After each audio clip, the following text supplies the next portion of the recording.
qui est en fait directeur général adjoint, et Madame Sylvie Boudré, donc, qui est la référente sur le dispositif. Donc oui, la réunion va être enregistrée. Quand vous participez, donc vous acceptez d'être enregistré. Donc il a commencé l'enregistrement. Et sans plus attendre, je vais passer la parole tout de suite à Madame Michèle Adin, donc directrice générale, qui va commencer la présentation. Merci beaucoup. Donc Madame Adin, je vous passe la main pour présenter votre PowerPoint. Très bien, merci Isabelle. Alors, je renouvelle un grand bonjour à tout le monde. Donc, c'est un dispositif, donc on a appelé DEFAP à l'Office de l'eau comme dispositif de financement de l'assainissement pour les particuliers. Ce dispositif, il part d'une réflexion qui est assez ancienne, hein, et donc avec une préconisation qui date déjà de 2016 dans le schéma d'aménagement et de gestion de l'eau, et également de réflexions qu'on avait eues à l'occasion des assises de l'ANC en 2018, mais également par rapport à la situation de l'ANC en Martinique. Alors, je ne vais pas rentrer dans les détails, on a beaucoup communiqué dessus, mais je pense que tout un chacun sait, et puis les professionnels qui sont dans le secteur savent que en Martinique, 90% des fosses septiques ne sont pas vraiment aux normes, et qu'il y a une forte partie de la population qui est en assainissement non collectif, c'est-à-dire avec un dispositif individuel à domicile. Ça compte pour 60% des équipements. Et donc, face à cette problématique, on s'est dit qu'il fallait effectivement une réponse qui soit financière, qu'on puisse venir aider les particuliers à réhabiliter ces équipements-là. Donc, c'est parti de là, puisqu'en fait, on avait, il y a eu, enfin, ça fait longtemps que ces constats-là sont posés, mais les institutionnels, on avait du mal quand même à trouver un levier, une clé d'entrée. Et donc, cette clé d'entrée financière a été posée, et nous espérons que ces stimulations financières vont permettre de faire avancer la chose en Martinique, sachant que c'est un chantier quand même qui est immense, puisqu'on compte à peu près 78 000, 80 000 équipements pour la Martinique. Donc, le dispositif se veut multipartenarial, donc c'est un accompagnement financier pour la réhabilitation, donc soit on réhabilite les fosses ou soit on aide les personnes qui sont raccordables au réseau collectif, c'est-à-dire où tout à l'égout, à se raccorder. On dépense parfois l'argent public, on fait passer des réseaux dans certains quartiers, et dans la mesure où ça a un certain coût, malgré tout, les personnes hésitent à se raccorder au réseau. Et donc, nous souhaitons agir sur ces deux volets, la réhabilitation et le raccordement. Il faut le retenir. Et puis, nous appuyons la démarche sur un principe de zone à enjeu, c'est-à-dire de zone prioritaire. Donc, je ne vais pas détailler là, Sylvie Boudré reviendra dessus. Ces zones prioritaires nous préoccupent en tant qu'Office de l'eau, tout simplement parce que ce sont elles qui sont les plus sensibles au niveau environnemental. Donc, on s'est attaché à regarder tout ce qui était en littoral, mais également ce qui était en zone à enjeu environnemental, donc qui impacte l'environnement, ou d'autres encore en fonction des priorités des collectivités, notamment des collectivités majeures que sont les 3 EPCI qui ont la compétence. Je veux citer Cap-Nord, l'Espace Sud et la CACEM. Donc, on va revenir sur le zonage, mais c'est aussi un paramètre qui est important à retenir tout de suite, le fait que le dispositif s'appuie sur un zonage prioritaire. Donc, quels sont les objectifs? Je vous ai déjà un petit peu brossé le tableau. C'est d'abord accompagner financièrement la réhabilitation, favoriser le raccordement au réseau lorsqu'il existe, ça je vous en ai déjà parlé, apporter une réponse adaptée. Donc, nous ne sommes pas un acteur social, l'Office de l'eau, nous sommes un établissement public, mais à vocation d'expertise avec des missions de développement de la connaissance. Par contre, nous par ce dispositif, nous avons souhaité nous associer en partenariat avec d'autres acteurs qui, par contre, viennent chercher la situation sociale des publics qui seront bénéficiaires. Donc, soit la CTM, la Caisse d'allocation familiale, la CAF, la CGSS, mais également les EPCI qui viennent en complémentarité, c'est-à-dire Cap Nord, Espace Sud ou la CACEM, en fonction de là où on habite, tout simplement. Et puis, l'objectif, c'est aussi de fédérer tous ces acteurs-là pour qu'en Martinique, on ait une prise de conscience et qu'on puisse parler enfin du problème de l'assainissement non collectif. Et enfin, on va s'appuyer sur l'expertise des SPANC. Les SPANC, ce sont les services publics d'assainissement non collectif qui sont logés dans les 3 EPCI. Chaque EPCI, Cap Nord, Espace Sud, CACEM, ont un SPANC, un service public pour l'assainissement non collectif, et c'est avec eux qu'on va pouvoir déployer ce dispositif. Et vous allez le voir, pour les professionnels, ce seront des interlocuteurs privilégiés pour pouvoir vous orienter et faire en sorte que les dossiers soient montés. On aime à redire à l'Office de l'eau, et c'est notre leitmotiv, que ce qu'on cherche à faire, c'est réduire la pression, c'est-à-dire la pollution sur les milieux aquatiques, sensibiliser la population et puis petit à petit, c'est un chantier qui est long, mais faire évoluer les comportements. Alors, les travaux qui sont visés, je vous ai déjà dit, réhabilitation, raccordement. Alors, Loïc Mangeot va pouvoir le détailler, mais c'est vraiment la réhabilitation chez les personnes, chez les particuliers. Donc, c'est 20 équivalents habitants. Voilà, donc ce sont sur des petites unités et sur des fosses qui sont déjà suffisamment vieilles, qui ont plus de 10 ans. Voilà. Les publics qui sont visés, ce sont les propriétaires qui sont situés dans les fameuses zones dont je vous parlais. Donc, je suis propriétaire d'une maison avec une fosse septique, par exemple, qui a plus de 10 ans. Elle n'est pas vraiment aux normes et donc, je peux bénéficier, si je suis dans une zone prioritaire, de cette aide financière. Donc, on a un certain nombre d'exclusions. Bon, je ne vais pas là vous embêter avec tout ça. De toute façon, tous les documents seront partagés, mais les exclusions visent notamment les personnes ou les entités qui sont déjà aidées par ailleurs, donc par d'autres types de financement, ou les personnes qui sont soumises à la réglementation. Par exemple, lorsque vous faites une construction neuve, vous avez une obligation d'installer un système d'assainissement. Donc, on ne va pas venir vous aider quand il y a des transactions, etc. Donc, il y a un certain nombre d'exclusions qui sont prévues. Tout le monde ne peut pas en bénéficier. Voilà pour ma présentation qui est très générale et que j'ai voulu assez synthétique. Est-ce qu'à ce stade, vous avez des questions? Voilà.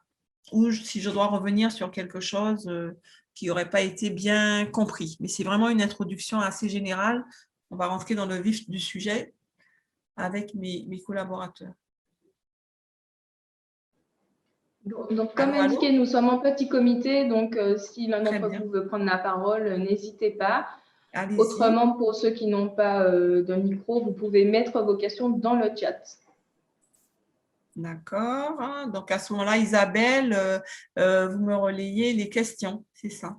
Oui, c'est ça. À ce stade, il n'y en a pas encore. Très bien. Alors, peut-être que ce n'est pas encore assez concret. On peut poursuivre. Je propose qu'on poursuive peut-être avec Loïc qui va rentrer. 30 secondes, si vous le voulez bien. Ah, allez-y. Alors, bonjour, Jean-Marc Poulet. Bonjour. Société CH2O. J'aurais une question, si vous pouviez reprendre. Ce sont des SPANC, enfin des éléments qui sont de moins de 20 équivalents habitants, c'est ce que vous avez dit. Oui, jusqu'à 20 équivalents habitants, c'est-à-dire en général, on vise les maisons d'habitation individuelles. Okay. Sachant que on peut trouver de l'ANC, de l'assainissement non collectif, sur des groupes de maisons, par exemple dans des lotissements ou sur des petits syndics, ou même des plus importants. On peut trouver de l'assainissement non collectif. Les gens, en général, ils mettent une espèce de station, mais ce public-là est visé par d'autres aides, c'est-à-dire qu'ils peuvent bénéficier, en passant par l'Office de l'eau, de d'autres types d'aides. Voilà, donc là, on vise vraiment les maisons individuelles plutôt. Merci. Autre question?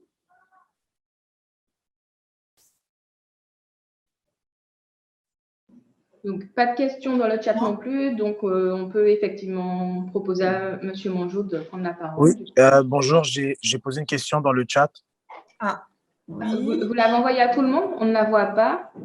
Ah, ok. Alors, excusez-moi, Eddy Dureux de Société Ecotime.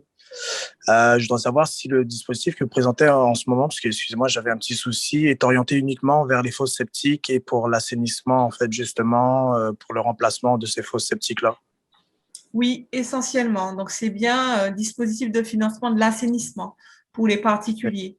Et donc, on est sur les fosses septiques, donc les équipements ANC, assainissement Non collectif. non collectif. Mais j'ai dit tout à l'heure, c'est pour ça que je vous raffiche, je pense que tout le monde continue à le voir, on intervient sur 2 niveaux. L'ANC, la réhabilitation des fosses septiques, quand on dit ça dans le langage courant, ou le raccordement au réseau lorsqu'il existe. C'est-à-dire qu'on a une situation en Martinique où il y a des personnes qui sont tout près du tout à l'égout, du réseau public, mais qui pour des questions, soit parfois de négligence, soit par ignorance, parce qu'ils ne savent pas, mais également pour des raisons financières, parce qu'on se rend compte qu'on peut très vite monter à 4 000, 5 000 euros pour se brancher, puisqu'il y a des travaux en partie privatifs et des travaux qu'on doit régler à l'opérateur. Ça peut faire tout de suite assez cher, et donc on a proposé de faire une incitation pour le raccordement au réseau, une incitation financière. D'accord. On est sur les 2 volets. Vous êtes sur les 2 volets, d'accord.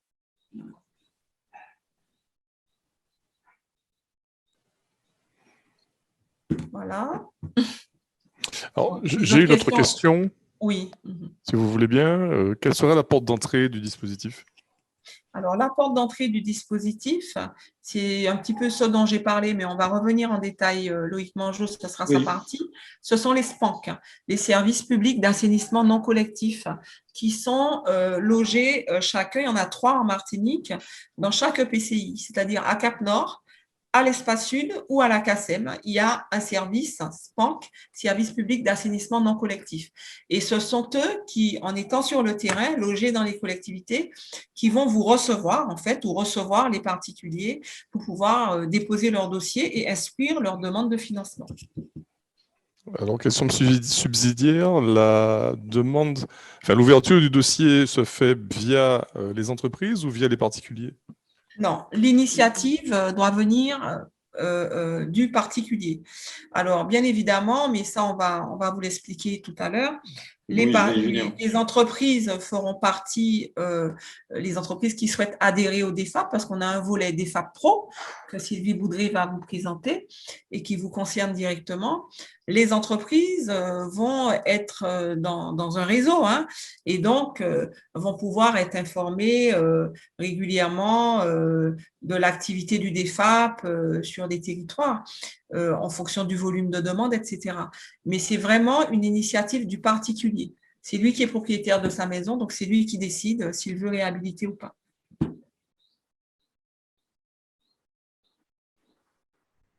Si vous voulez, je vais poursuivre parce que je vais détailler, rentrer un petit peu dans les détails. Voilà. Donc, je vais arrêter mon partage, Loïc, et je peux te laisser la main. Merci.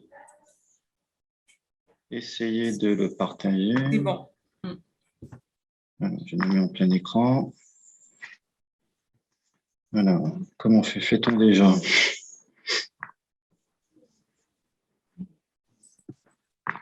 En bas, c'est en vert. Oui, oui. T'as vu? Voilà.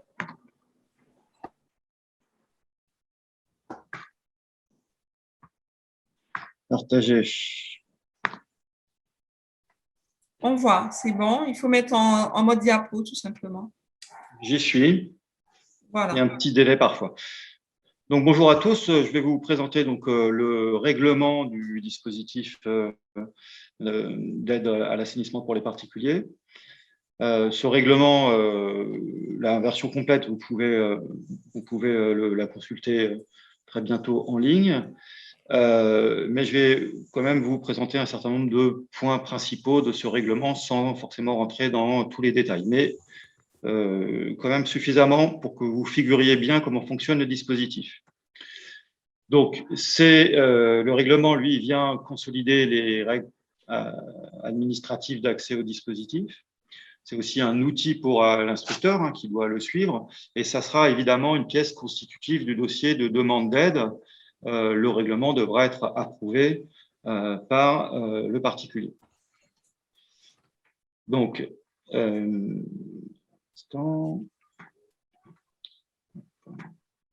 voilà. Donc, d'abord, les personnes éligibles. Donc, ça a été dit un petit peu. On a une aide socle qui est fournie par une combinaison d'interventions financières de l'Office de l'eau et de la communauté d'agglomération, donc Espace Sud, CASAM, Cap Nord, selon le lieu de résidence. Et elle est destinée aux particuliers, seuls propriétaires ou en indivision, ou éventuellement les occupants mandatés par le propriétaire, ou les SCI sans activité commerciale. On l'a dit aussi, dans des zones prioritaires des FAP. Et cette aide socle, elle n'est pas soumise à conditions de ressources. On a parlé des exclusions déjà. Ces exclusions, elles visent essentiellement des groupements de propriétaires ou des personnes morales, entreprises, etc., qui peuvent bénéficier d'autres aides auprès de l'Office de l'eau notamment. Ensuite, il y a des compléments d'aide qui peuvent être apportés par la CAF, la CGSS ou la CTM, et qui, elles, sont soumises à conditions. Donc, pour la CAF, il faut que ce soit les personnes allocataires de la CAF avec au moins un enfant à charge. Il y a une règle de quotient familial. Il faut être aussi propriétaire du terrain. Pour la CGSS, les personnes éligibles sont les retraités du régime général sans eux ou agricoles. Les travaux doivent être aussi au domicile occupé par le retraité.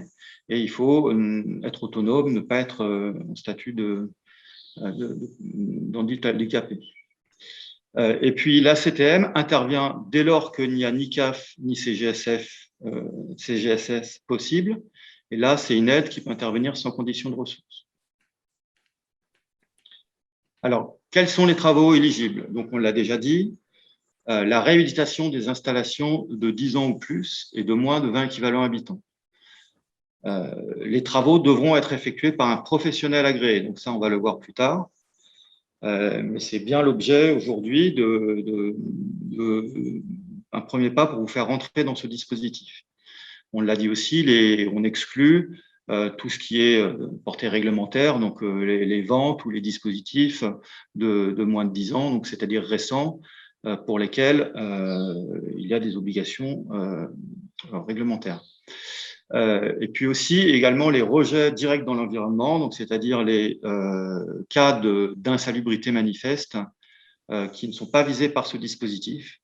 Donc on vise véritablement les dispositifs qui sont un petit peu anciens pour les maisons qui en ont quand même eu un à l'époque et qui sont pas forcément fonctionnels actuellement, soit incomplets, soit obsolètes. Pour le raccordement au réseau collectif, il s'agit de faire le raccordement des évacuations d'eau usée, de toutes les eaux usées, et bien sûr pas des eaux pluviales qui ne doivent pas être mélangées aux eaux usées. Et les travaux portent sur la partie privative jusqu'à la boîte de branchement en limite de propriété. Et là aussi, il faut que, pour bénéficier de la subvention, que le professionnel qui fasse les travaux soit agréé. Alors, les postes de dépenses éligibles, que ce soit pour l'ANC ou le raccordement, classiquement, tout ce qui est travaux préparatoires au chantier, maîtrisés, levés, tout ce qui est fourniture et pose d'équipements de plomberie, que ce soit fosse, regard, tuyaux, etc. Les matériaux liés à des travaux de génie civil et leur mise en œuvre, évidemment. Et puis les fouilles, remblais, régalage et frais d'engin également. Par contre, ne sont pas éligibles les travaux d'espace vert, les plantations, les clôtures palissades et les carrelages. C'est pour limiter un certain nombre d'abus qu'on a pu avoir lors du déploiement d'autres dispositifs. Alors maintenant, les modalités financières. Donc, pour la réhabilitation de l'assainissement collectif, l'aide principale, elle est constituée de deux éléments. Donc, il y a une erreur là dans le diaporama, pardon. D'abord, une aide de l'Office de l'eau de 50% du montant des travaux plafonnée à 5 000 € et une aide de l'EPCI, ne lisez pas Office de l'eau, mais EPCI, à 30% de l'aide de l'Office dans la limite de 1 500 €. Je vous montrerai un exemple plus tard. Et puis, les aides complémentaires, si les personnes sont éligibles, pour la CAF, ça peut être au maximum 10 000 € et jusqu'à compléter la participation au montant global des travaux à 95%. Pour la CGSS, 3 000 €, également jusqu'à compléter l'aide principale à 95%. Et la CTM, jusqu'à 3 000 € jusqu'à compléter l'aide principale à 90%. Vous voyez que dans ces situations avec un aide complémentaire… Valentine, allez voir Max. Oh. Alors, pour le raccordement au réseau d'assainissement collectif, cette fois, l'aide principale, elle n'est constituée que d'une intervention de l'Office de l'eau, de 30% du montant des travaux, plafonné à 1 500 € de participation, avec un plafond différent s'il y a besoin d'un refoulement, donc de 2 000 € pour tenir compte du prix des équipements. L'aide complémentaire, cette fois, c'est la CAF ou la CGSS qui peut l'apporter, de 10 000 € ou de 3 000 € maximum. Alors, quelques exemples. J'ai pris l'ANC, mais on pourrait aussi détailler pour le raccordement au réseau. Donc, imaginons un projet de réhabilitation à 8 000 €. L'aide de l'Office, c'est 50%, soit 4 000 €. La com d'Aglo met 30% de l'aide de l'Office, c'est 1 200 €. Et donc, l'aide totale est portée à 5 200 €. Voilà un cas classique sans intervention des aides complémentaires. Prenons maintenant un projet de réhabilitation à 12 000 €. L'aide de l'Office, cette fois, c'est le plafond, 5 000 €. L'aide de la com d'Aglo, c'est le plafond aussi, 1 500 €. L'aide totale, elle est portée à 6 500 €. Et si on est, par exemple, éligible à la CAF, on a un complément d'aide jusqu'à 95% du montant des travaux, soit 4 900 €, ce qui porte l'aide totale à 11 400 € pour un projet à 12 000 €. Vous voyez que le reste à charge ici est très faible, 600 €. Donc, ça convient très bien pour un certain nombre de publics. Alors, maintenant, les modalités d'instruction et de versement des aides. Alors, de manière générale, la porte d'entrée, c'est le SPANC du particulier concerné. Il y a un instructeur DEFAP dédié pour ce dispositif dans chaque SPANC. Donc, on a des effectifs qui sont vraiment faits pour le dispositif. Pour la réhabilitation de l'ANC, le dépôt du dossier se fait avant travaux, puisqu'il y a une instruction en éligibilité par l'instructeur DEFAP avec la consultation des partenaires financiers pour aller faire le montage du plan de financement. Ça, c'est vraiment l'instructeur qui le fait et qui va pouvoir orienter le particulier. Puis, il y a une notification de l'éligibilité et du plan de financement qui sera retenu. Ensuite, le versement, je rentrerai un petit peu dans les détails après. Le versement se fait directement au professionnel agréé DEFAP après contrôle de conformité des travaux par le SPANC. Là, on a fait ce choix de verser au professionnel. Le raccordement au réseau d'assainissement collectif, là, c'est différent. Le dépôt de dossier, il se fait après réalisation de travaux et contrôle de conformité par le service assainissement collectif qui va vérifier la bonne validation du branchement. Et le versement se fait directement au particulier, puisque là, on est sur une aide forfaitaire plafonnée à 1 500 € ou 2 000 € en cas de refoulement. Alors, je rentre un petit peu dans les détails.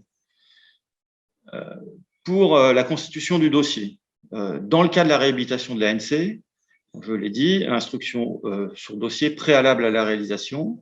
Donc, il faut déposer la demande d'aide avant démarrage des travaux.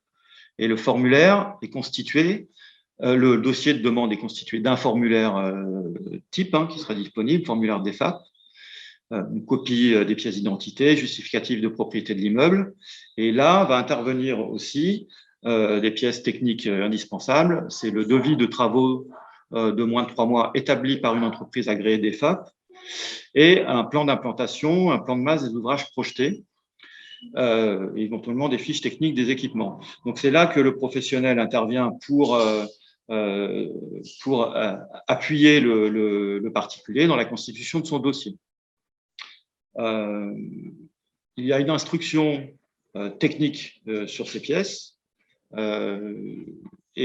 comme pour similaire à un dossier de construction, un ANC dans un dossier de construction. Et puis, il y a une notification de l'éligibilité et du plan de financement de retenue qui est fait par courrier et sous 2 mois par l'instructeur des FEP. Pour le raccordement au réseau d'assainissement collectif, l'instruction, elle se fait a posteriori. Donc, on dépose le dossier pour paiement, en fait, avec un certain nombre de pièces. Donc, toujours le formulaire, pièce d'identité, justificatif de propriété. Et là, par contre, c'est la copie de la facture acquittée des travaux réalisés par l'entreprise agréée et le constat de contrôle de l'exploitant du réseau. Les modalités de versement, comment ça se passe? Pour la réhabilitation de l'assainissement non collectif, la demande de versement, elle est établie par le professionnel, puisque c'est lui qui va toucher la subvention. Ce qui permet de réduire la part à sortir par le particulier. Donc, les pièces à fournir sont facture détaillée des travaux réalisés chez le particulier et acquittée pour sa part, procès-verbal de réception des travaux entre l'entreprise et le propriétaire, et l'attestation de conformité du SPAN qui a été remise normalement avant, qui a été remise au propriétaire. Alors, attention, point important, le contrôle de conformité, il doit se faire avant remblaiement des ouvrages de façon impérative. Et là, il vous est demandé en tant que professionnel d'avertir le SPANC au moins 5 jours avant le remblaiement, de manière à ce que l'instructeur, le technicien du SPANC puisse venir vérifier la bonne mise en œuvre des ouvrages. Voilà. En cas de non-conformité, ça peut arriver, il y a un délai de 3 mois pour apporter des mesures correctives. Le versement de la subvention, il se fait directement à l'entreprise, si le dossier est conforme et que le contrôle est conforme, évidemment.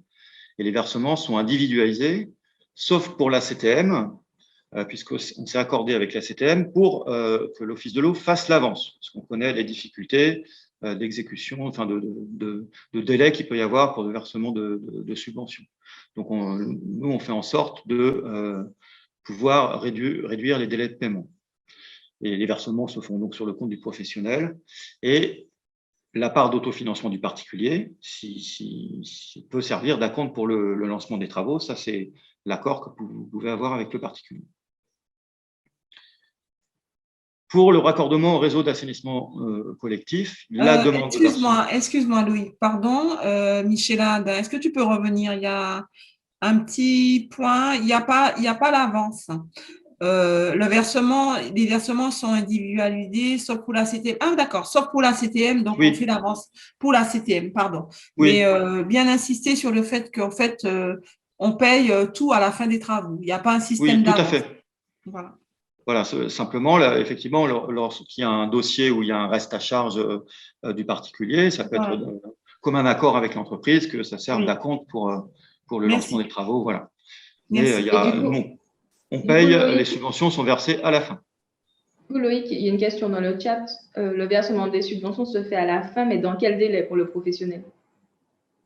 Alors, c'est ce que j'évoquais. Nous, à l'Office de l'eau, on a un dispositif qui nous permet de verser rapidement avec une délégation à la directrice sur la base d'une enveloppe annuelle.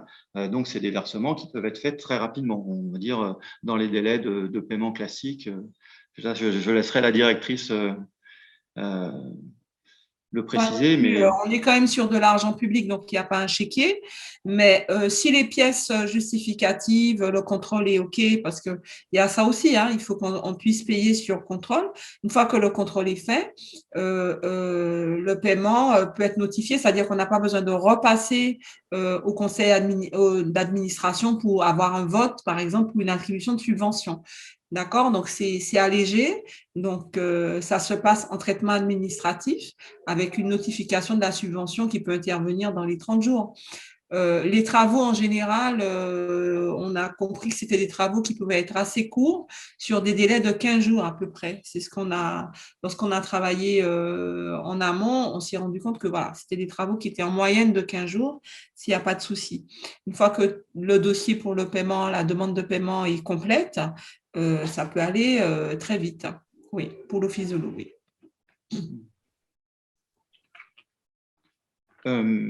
Pour le raccordement au réseau d'assainissement collectif, donc là, la demande de versement elle est établie par les particuliers, adressée au SPANC. Et dans les pièces qu'il y a à fournir, il y a également la facture acquittée auprès du professionnel et le procès-verbal de réception. Là, il y aura aussi un contrôle, mais qui concerne directement le particulier. Donc, il va y avoir un contrôle de bon raccordement. Voilà, donc le versement de la subvention se fait sur le compte du particulier. Voilà dans un peu plus de détails ce que vous pouvez retrouver dans le règlement. Donc, bien sûr, si vous avez des questions, je peux y répondre. Et encore une fois, le règlement sera évidemment disponible dans sa version intégrale. Donc, est-ce qu'à ce stade, on a des professionnels qui veulent poser des questions? Le micro est ouvert.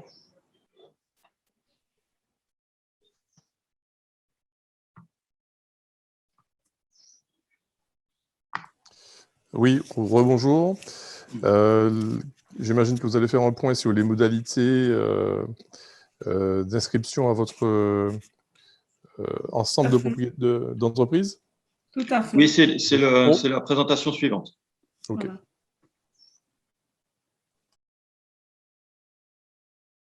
Il n'y a pas d'autres questions? Pas de questions, vous avez tout compris, comment vous êtes payé, qui vous paye, etc. C'est Oui, jusque-là, ça va. C'est assez clair. d'accord. Ok, très bien.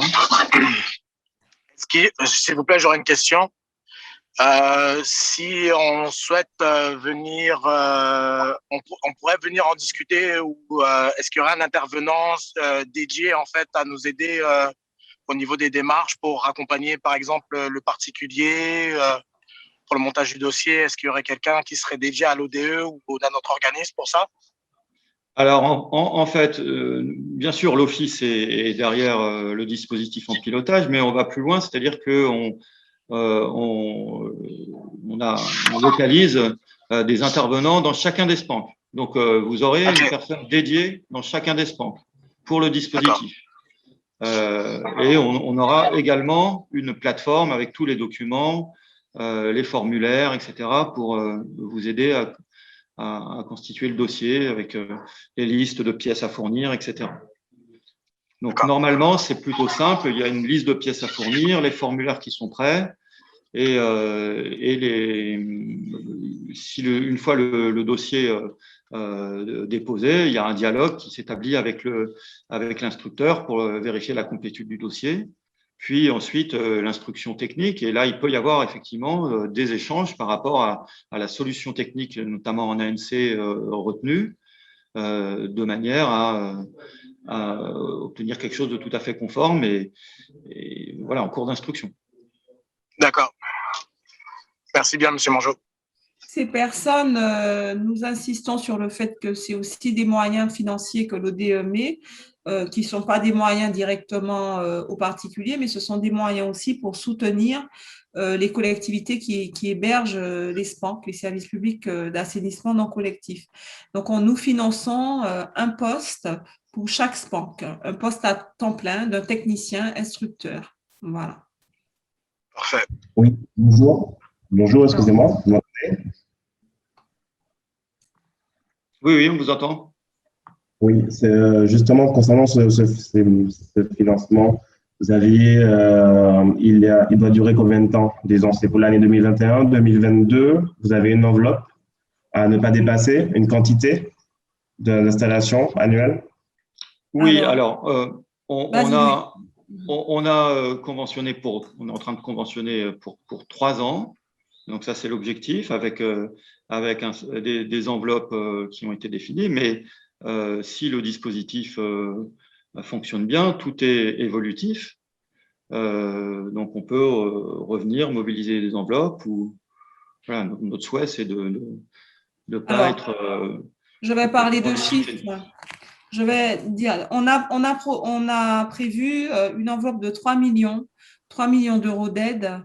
Je parle de l'aide ODE seulement, puisque vous avez compris que dans le dispositif, il y a un réseau de financeurs. Je ne parle pas de l'enveloppe CAF, de l'enveloppe CGSS ou CTM, ou même au niveau des EPCI. L'enveloppe Office de l'eau, c'est 3 millions sur les 3 ans. Maintenant, cette enveloppe va être évolutive, comme dit Loïc Mangeot, en fonction et seulement en fonction de la dynamique dans chaque territoire. C'est-à-dire qu'il pourra y avoir peut-être des territoires où il y a plus de réhabilitation que d'autres en fonction de la dynamique. Voilà. Et du coup, Monsieur Mangeot, Madame Adin, Monsieur Joseph demandait également, est-ce que l'Office de l'eau prendra en charge l'aide CAF aussi, un peu comme la CTM? Non, non, parce qu'au niveau de la CAF, les choses sont beaucoup plus fluides. Pourquoi on a fait cette proposition avec la CTM? Peut-être que certains chefs d'entreprise parmi vous le savez, c'est que la CTM étant un gros mastodon, parfois les délais de paiement sont très longs et ça peut mettre en difficulté certains entrepreneurs ou petits artisans. Et donc, nous avons décidé de faire une convention avec la CTM, ODE-CTM, pour préfinancer, pour que justement les artisans n'aient pas à souffrir de délais de paiement trop longs. La situation ne se pose pas avec la CAF. La CAF, c'est son métier, ils ont l'habitude de payer. Voilà, c'est un peu comme nous à l'Office de l'eau, on a l'habitude de subventionner, c'est notre cœur de métier. Mais la CAF aussi, c'est leur cœur de métier, ils ont l'habitude de verser des aides. Et donc, les circuits sont beaucoup plus fluides avec la CAF. Donc, et la CAF, en général, ils payent très vite. Donc, le fait d'être dans le réseau des FAP avec la CAF, l'instruction de la CAF sera allégée. Donc, et c'est ça aussi l'intérêt de ce partenariat. Comme ils sont dans le réseau des FAP, quand ce sera une aide des FAP, l'instruction de la CAF s'en trouvera allégée. Voilà. Ils ne vont pas refaire l'instruction. Et je rajouterais également que la CAF comme la CGSS sont déjà rodées puisqu'elles ont des dispositifs d'amélioration de l'habitat pour ces publics-là. Donc, elles sont déjà rodées au traitement de dossiers de subventionnement de travaux. Donc, c'est vraiment pas quelque chose qui leur pose problème.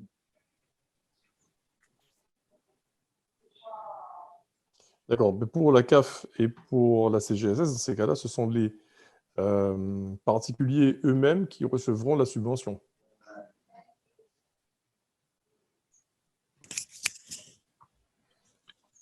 Alors, allô?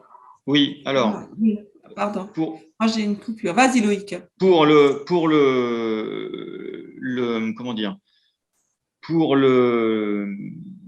la réhabilitation de l'assainissement non collectif, c'est bien l'entreprise qui reçoit la part de financement public. Y compris celle de la CAF. Y compris celle des allocataires sociaux.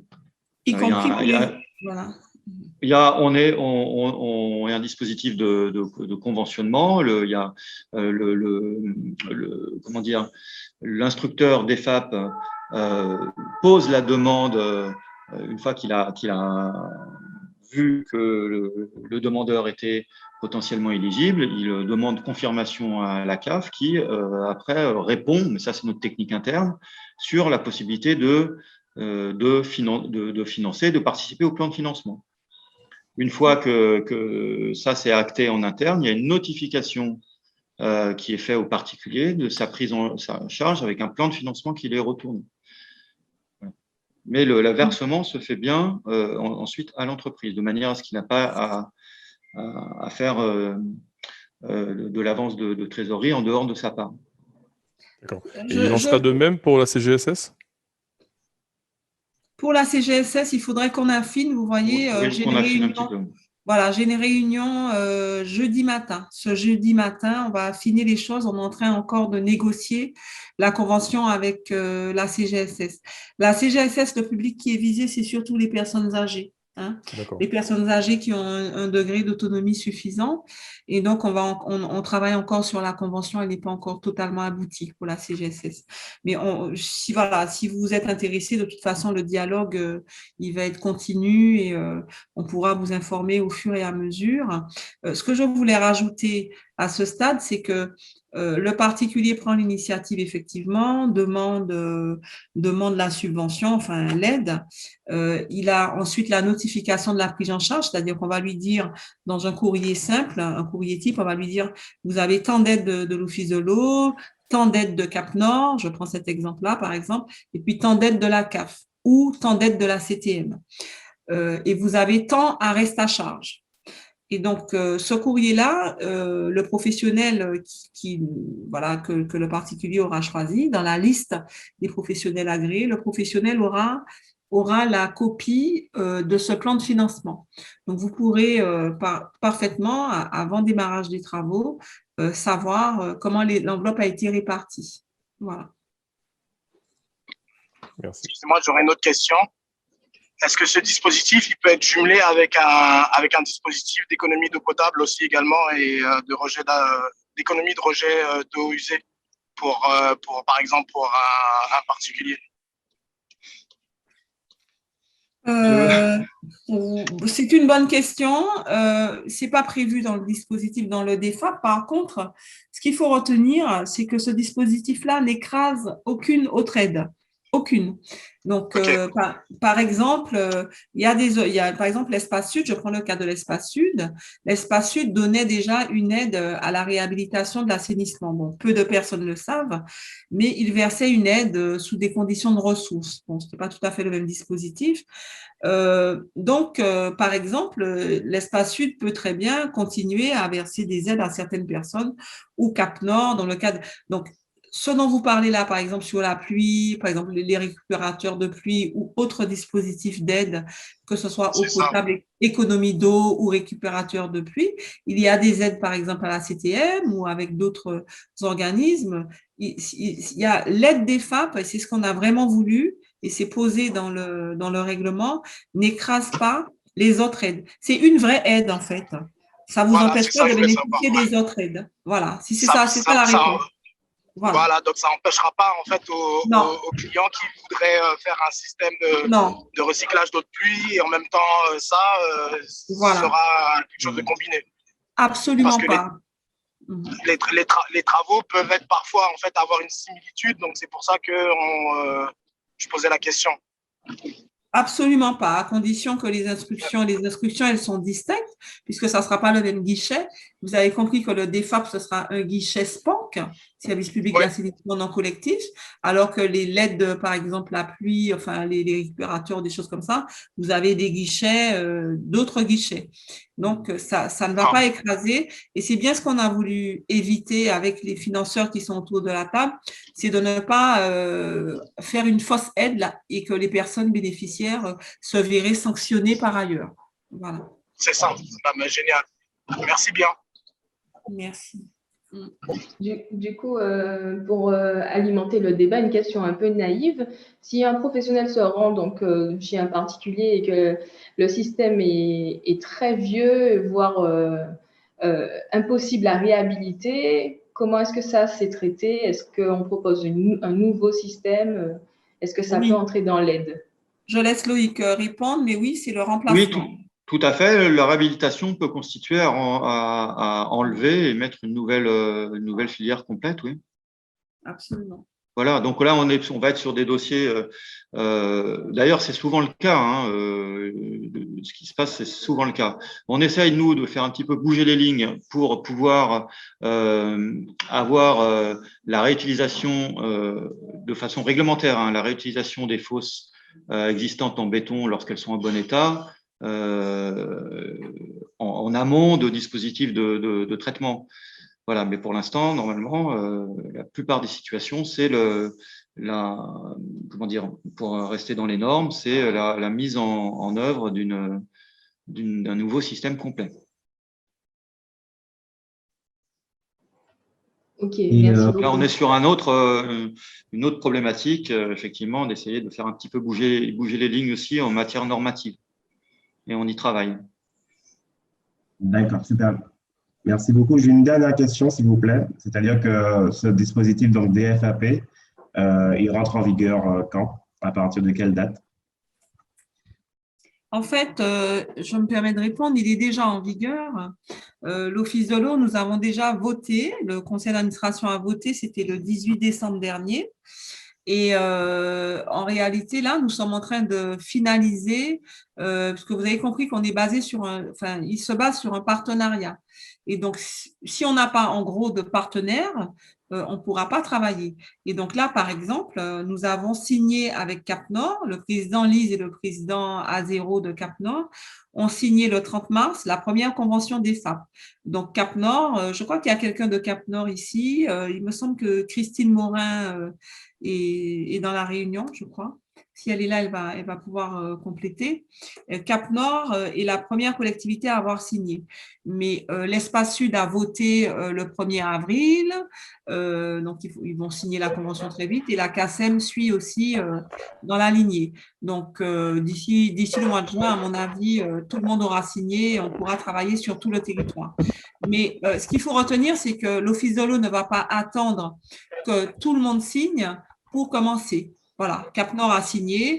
Dès ils sont en cours de recrutement de l'instructeur des FAP, dès que l'instructeur est recruté, on pourra commencer. Je laisse la parole peut-être à Christine pour compléter. Christine Morin est là ou pas? Oui, elle est là. Est-ce que ça marche? Oui, vous m'entendez? Bon. Oui, ok. Donc, effectivement, je vais faire que confirmer ce qu'a dit Madame Adin parce que on avait visé un démarrage au mois de juin. Il faut se présenter rapidement, Christine. Du SPANC. Oui, d'accord. Donc, Christine Morin, je suis la responsable du SPANC à Cap Nord. Je pense qu'il y en a beaucoup qui me connaissent. Donc, on a effectivement signé la convention le 30 mars et on est en cours de recrutement. Donc, c'est le temps de s'organiser matériellement, d'avoir la personne des FAP pour faire les instructions des FAP et puis commencer à faire les tournées sur les secteurs qui ont été identifiés dans le cadre du DFAP. Donc, la parfaite transition sur les zones environnementales concernées. On va peut-être donner la parole du coup à Sylvie Boudret, si vous êtes d'accord, Madame Adin, Monsieur Mangeot. Oui, sauf s'il n'y a pas d'autres questions sur cette partie qui est quand même fondamentale, c'est la partie financière. Est-ce qu'on a répondu à vos questions? Enfin, en tout cas, il y en aura peut-être d'autres par après, hein, mais en tout cas pour aujourd'hui. J'ai bien compris que pour l'heure, sur le territoire de Cap Nord, les dossiers ne peuvent pas encore être instruits, que la personne n'est pas encore en place. Et pareil pour l'Espace Sud et pour la CACEM. Cependant, l'opération est en cours. Voilà. Tout à fait. Et j'insiste sur le fait qu'on n'aura pas besoin d'avoir les 3 EPCI qui ont signé pour démarrer. C'est-à-dire que dès que l'instructeur est installé à Cap Nord, on pourra démarrer avec Cap Nord sur les premiers dossiers. Et ainsi de suite, mais ça va suivre. Je pense que d'ici le mois de juin, on sera à peu près au complet. Voilà. Oui, et puis moi, je voudrais rajouter qu'entre-temps, il va falloir que vous passiez par la case agrément, ce qui va être présenté. Mais déjà, on pourra très rapidement commencer à travailler à la constitution de dossier. Je pense que… Voilà. Très bien, merci. Sylvie peut partager? Oui.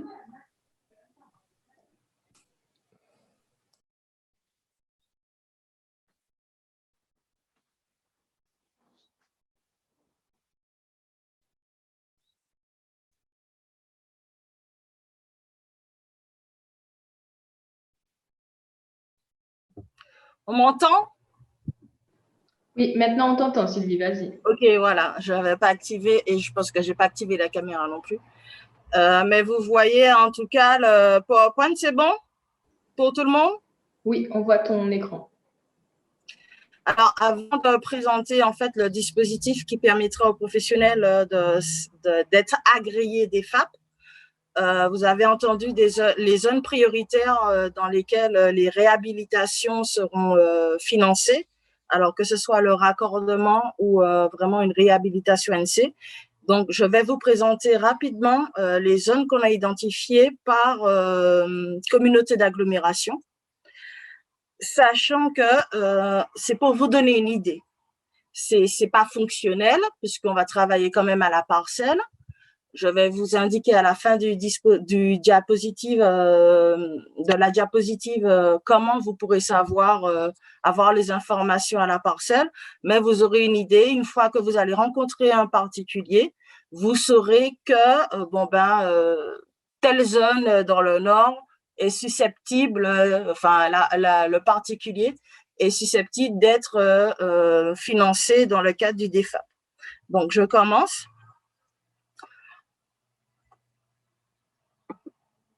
Donc, pour Cap-Nord, voici les zones qui ont été identifiées. Alors, déjà, dans un premier temps, il faut vous dire qu'on part de l'arrêté de contrôle des SPANC. Donc, on parle de zones qui peuvent être réglementaires ou non. Donc, réglementaires surtout d'un point de vue sanitaire. On a du réglementaire aussi environnemental. La zone de Cap-Nord est principalement concernée par les zones réglementaires sanitaires. Parce qu'on est, alors vous voyez, PPC, ce sont des périmètres de protection de captage. Et lorsque vous ne voyez pas PPC, c'est qu'on est en général sur des zones de baignade qui ont été identifiées dans les profils de baignade qui sont établis par les mairies. Donc, on peut avoir, vous avez en fait deux catégories. En tout cas, ça, c'est les zones de Cap-Nord. C'est en gros. C'est pour vous donner une idée. Je ne vais pas rester longtemps dessus parce que je vais vous expliquer à la fin comment faire pour trouver, en fonction de la parcelle, si la est concernée ou pas par ces zones. Là, dans le tableau, vous avez les villes concernées, les enjeux identifiés, les quartiers. Alors, c'est des traitements qui ont été faits de façon géographique. C'est vraiment un traitement qui est fait sur la base de cartographie. Donc, on peut avoir un retour au terrain qui ne sera pas le même. C'est pour ça qu'il faudra rentrer en contact avec les SPANC, éventuellement pour certaines parcelles, pour avoir un débat en disant, bon, oui, il est à 2 pas, ou il est à 30 mètres, ou il est à 20 mètres, pour qu'une décision définitive soit prise.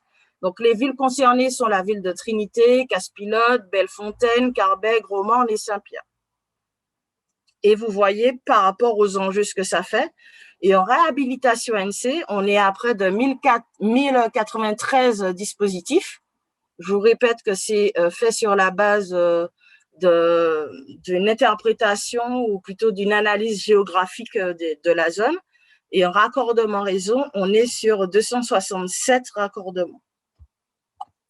Pour la zone du centre, alors là, c'est plus vaste, on dira, parce qu'on a des périmètres de protection de captage. Vous verrez que c'est écrit PPC, mais on a aussi des ZEE, zones à enjeu environnemental. Alors, vous voyez que vous avez des petits filaments violets qui sont en fait des cours d'eau. Des cours d'eau, mais bien sûr, ce n'est pas les cours d'eau qu'on va réhabiliter. Donc, en fait, il y a une zone de 100 mètres autour de ces cours d'eau qui ont été définis en disant que s'il y a du raccordement qui doit être fait, ça va être fait. Et s'il y a de la réhabilitation en assainissement non collectif qui doit être fait, ça doit être fait. Donc, on a préféré mettre les cours d'eau parce que comme c'est une échelle quand même très petite, les 100 mètres autour des cours d'eau, ça ne se voyait pas du tout sur une cartographie. Mais au moins, vous avez les cours d'eau qui sont définis. Donc, on aura une partie de la rivière Madame, de la rivière Monsieur, et vous avez en tout cas protection de périmètre captage du musée, Blanche Bouliki et tout ça. C'est vraiment pour que vous ayez une idée des zones, pour une fois que vous voyez le particulier, si vous avez ça, au moins vous pourrez lui dire, vérifiez si vous êtes ou pas dans ces zones-là. Là, on a essayé je vous avoue que le tableau va être revu parce qu'on a un peu redéfini les zones, parce qu'on les a retravaillées au niveau de la parcelle. On a essayé de faire plus affiné. Mais en tout cas, on est sur du 3848 en réhabilitation de l'assainissement non collectif et du 397 en raccordement au réseau collectif. Pour l'espace sud, c'est un peu plus compliqué parce qu'on a tout le bassin versant de la rivière Pilote déjà. Alors ça, c'est un choix de l'EPCI parce que, pour vous expliquer, on a fait un croisement entre les zones imposées par l'arrêté avec l'enjeu ODE qui était aussi le fait d'améliorer les milieux marins, les milieux aquatiques en rivière et marins du coup. Et donc, on a, nous, identifié des zones. Avec ça, on a cumulé les zones identifiées aussi par les EPCI. Donc, on est d'accord que la rivière Pilote, avec tous ces cheminements, là, vous le voyez, je sais pas, vous voyez ma souris ou pas? Est-ce qu'on voit ma souris? Quelqu'un peut me dire? Oui, on voit ta souris. Voilà, donc il y a tout un chevelu là, c'est tous les affluents de la rivière et tout ça, donc, mais la rivière principale, c'est la rivière Pilote. Donc, tout ça fait qu'on est dans une zone où on pense à une réhabilitation. On a également énuméré dans le tableau, mais c'est beaucoup plus vaste. Le tableau va être revu un peu plus finement, mais ça ne va pas vous aider spécialement. C'est juste pour que vous ayez une idée qu'en fait, il y a une grande partie, en tout cas de l'Ouest Sud, qui est concernée. Alors, ce que je peux vous dire sur ces zones géographiques des FAP en Martinique, c'est qu'on a 13 zones prioritaires. Ça veut dire qu'on a une réhabilitation obligatoire dans les 4 ans après diagnostic. On est concerné par un périmètre sanitaire qui est dans le texte réglementaire de contrôle des banques, soit périmètre de protection de captage, soit baignade, qu'on a croisé, nous, ODE, avec une protection environnementale. Ça nous donne donc la zone rouge que vous verrez sur la cartographie. Donc, il y a 13 zones prioritaires. Alors, ce n'est pas nous qui l'avons fixé. C'est fixé dans l'arrêté. Ça veut dire que lorsque vous êtes dans cette zone, vous avez 4 ans pour vous réhabiliter. Vous avez 9 zones prioritaires réhabilitation obligatoire à compter de 2022. Ça, pourquoi? Parce que ce sont les zones enjeux environnemental. Alors, comme je vous disais, les petits filaments qu'on voyait qui sont les cours d'eau violets, c'est parce qu'on les a déterminés dernièrement à la fin de l'année 2020 et que pour que ça soit effectif réglementairement, il faut que ce zonage soit annexé au schéma directeur d'aménagement et d'aménagement et de développement, je ne sais plus. Enfin bref, ma direction va intervenir pour vous dire. Donc le SDAGE, donc c'est ces 9 zones, enfin il y en a 9 zones prioritaires, ce sont les ZEE, et ces zones ça sera vraiment obligatoire en 2022. Donc aux gens, en fait, si vous voulez, prenez de l'avance sur cette obligation. Parce qu'ensuite, une fois que ça sera voté, le SDAGE, en gros, ils auront 4 ans, également comme pour les zones baignades, pour se réhabiliter. Et on a 9 zones prioritaires qui ont été identifiées majoritairement par les communautés d'agglomération parce qu'il y a une problématique, parce qu'on sent qu'un raccordement est possible, parce qu'il faut réhabiliter en assainissement collectif. Et ces zones sont prioritaires, mais elles sont prioritairement recommandées. Il n'y a pas une obligation réglementaire, mais il y a une recommandation de raccordement. Donc, en gros, pour identifier, parce que quand vous avez affaire à un particulier, vous avez souvent un numéro de parcelle. Donc, on a décidé de fonctionner par un numéro de parcelle. Donc, dans l'idéal, ou en tout cas le premier réflexe, ça serait, bon, on vous a donné à peu près les zones qui se retrouvent sur le site ODE. Vous demandez au particulier, bon, renseignez-vous, est-ce que votre numéro de parcelle est concerné par ce dispositif d'aide ou pas? Donc, du coup, on passe par le SPAN, qui est un référent des FAP. Ou, sur le site de l'Office de l'eau, vous avez une carte interactive, ce qu'on appelle une carte dynamique, sur la page des FAP, que je vais vous présenter vraiment à la fin de la deuxième présentation qui parle du DFAP Pro. Une carte interactive où vous entrez le numéro de parcelle. Le numéro de parcelle va vous emmener à un endroit. Enfin, je vais vous expliquer un peu la méthode, c'est un peu compliqué parce que, en gros, la carte interactive, elle peut être un peu compliquée. Donc, on a décidé de développer en fait un moteur de recherche avec une entrée toute simple.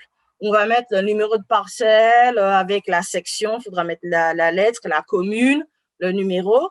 C'est pas encore fait. On y travaille pour qu'un professionnel qui soit sur le terrain, qui rencontre un particulier qui lui dit, voilà, je veux réhabiliter, je veux me raccorder, le professionnel va, ou le particulier même peut y aller, rentre toutes ses coordonnées, communes, numéro de section, numéro de parcelle, et puis qu'il puisse avoir l'information, donc ben, je suis éligible ou pas au DFAP.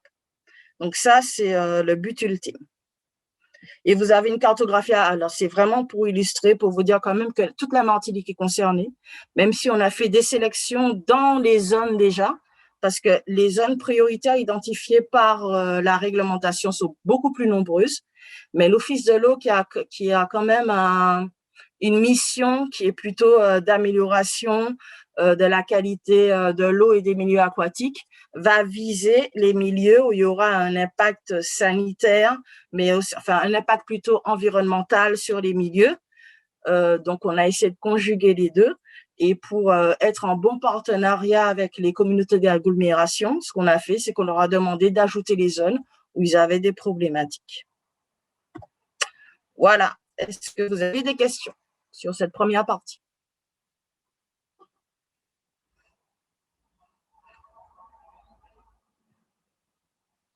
Alors, j'entends pas. Est-ce que c'est moi ou…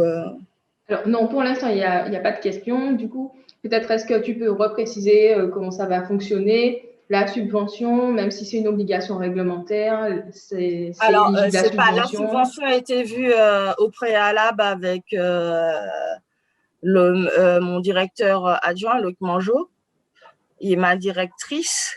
Là, on est plutôt sur le périmètre d'action. C'est juste pour qu'ils aient l'information. Et je vais rentrer dans les détails après, sauf si dans les détails après, vraiment pour en fait le DFAP Pro, qui est le règlement qui concerne les professionnels. Donc, soit on passe directement à ça, je pense qu'il va beaucoup plus les intéresser, soit il y a des questions. Non, juste une question, si vous voulez bien, sur le… Vous avez parlé à un moment de diagnostic. Une vérification ou un diagnostic qui doit être réalisé en amont par qui d'ailleurs? Pardon, le diagnostic de quoi? Vous avez parlé à un moment d'une phase préliminaire qui serait un diagnostic. Un diagnostic des installations? Oui, tout à fait.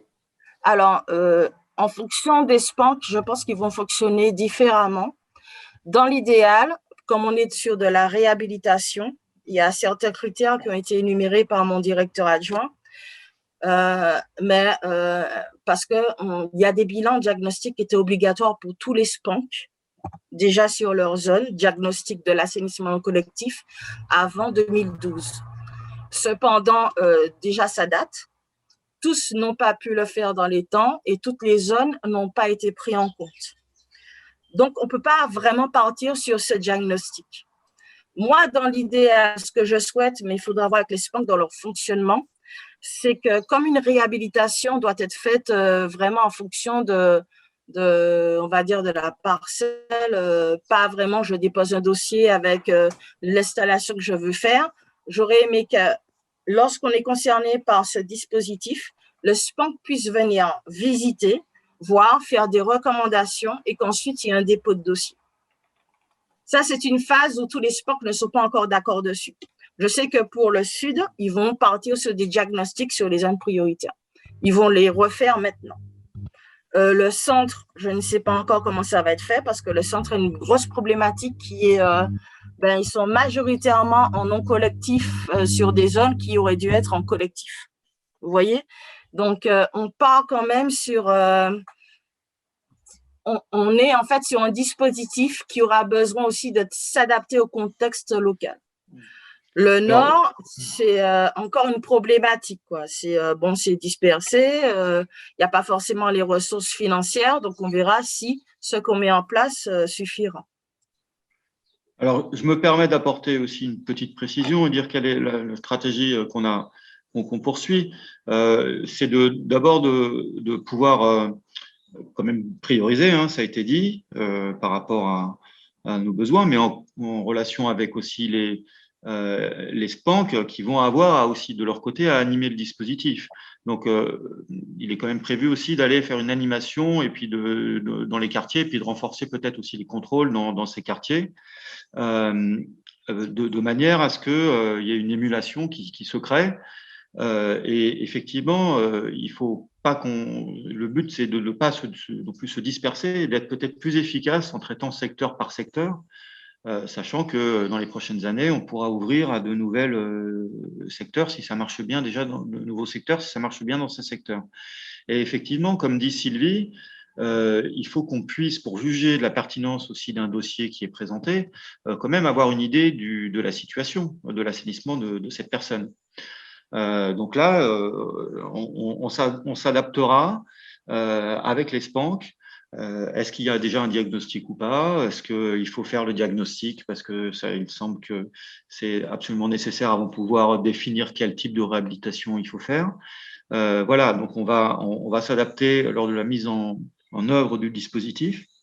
Mais l'idée, elle est bien quand même que ça soit lisible à la fois pour les propriétaires et les entreprises. Il y a des zones, ça va être assez facile de savoir si on est dans une zone ou pas. Et ensuite, lors du dialogue avec l'instructeur référent du SPANC, pour le montage du dossier, il y aura peut-être des investigations complémentaires à faire à la discrétion du SPANC. Alors, Madame Morin voulait intervenir. Madame Morin, je vous donne la parole. Est-ce que c'est bon?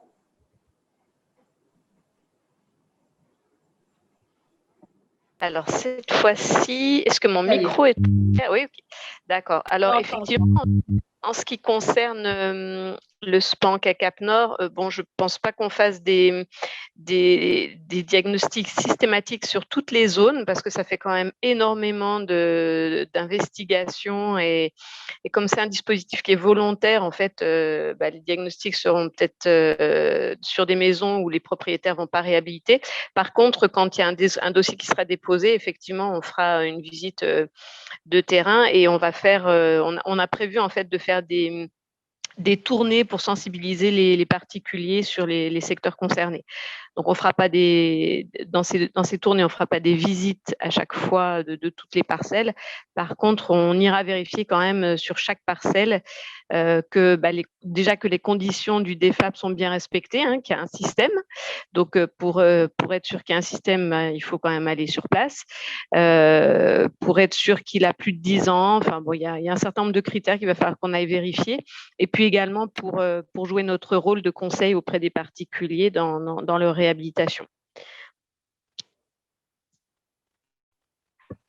Ok, merci Christine.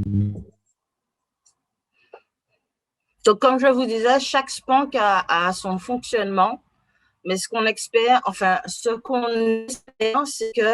qu'on puisse aller, parce que vous verrez dans ma deuxième présentation pour le DEFAP Pro, c'est qu'on puisse aller vers une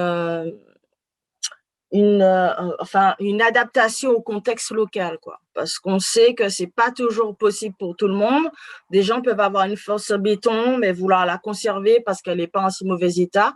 Donc, je pense qu'il y aura des discussions, notamment avec vous, pour pas foncièrement remplacer les dispositifs par du nouveau, mais réellement faire, comme on l'entend, de la réhabilitation.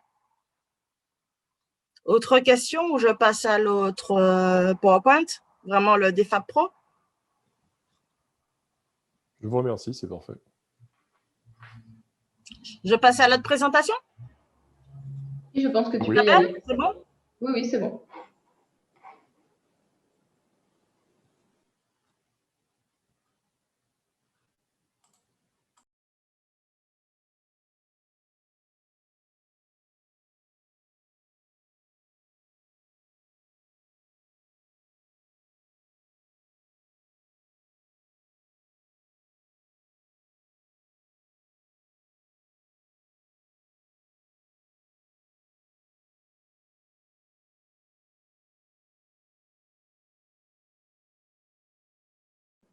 Alors, ça y est, on voit ton écran, mais on ne t'entend plus.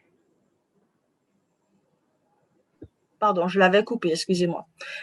Donc, je passe au DEFAP Pro, qui est le règlement des professionnels du DEFAP.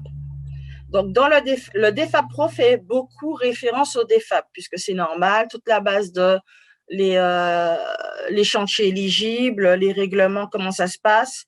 On n'a pas voulu répéter, donc ça fait beaucoup de références au DFAP. Donc, il faut vous dire déjà dans un premier temps que vous devez avoir les deux, le DFAP et le DFAP Pro. Donc, je vais passer à la présentation.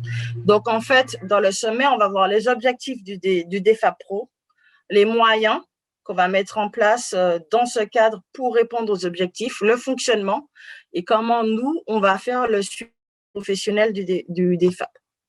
Donc, en gros, les objectifs, c'est apporter des garanties techniques aux particuliers et aux partenaires financeurs. Ça, c'est la base. Ensuite, on verra, excusez-moi, parce que là, je pense qu'il y a un truc au milieu de mon écran. C'est écrit parole A et je ne sais pas comment le descendre.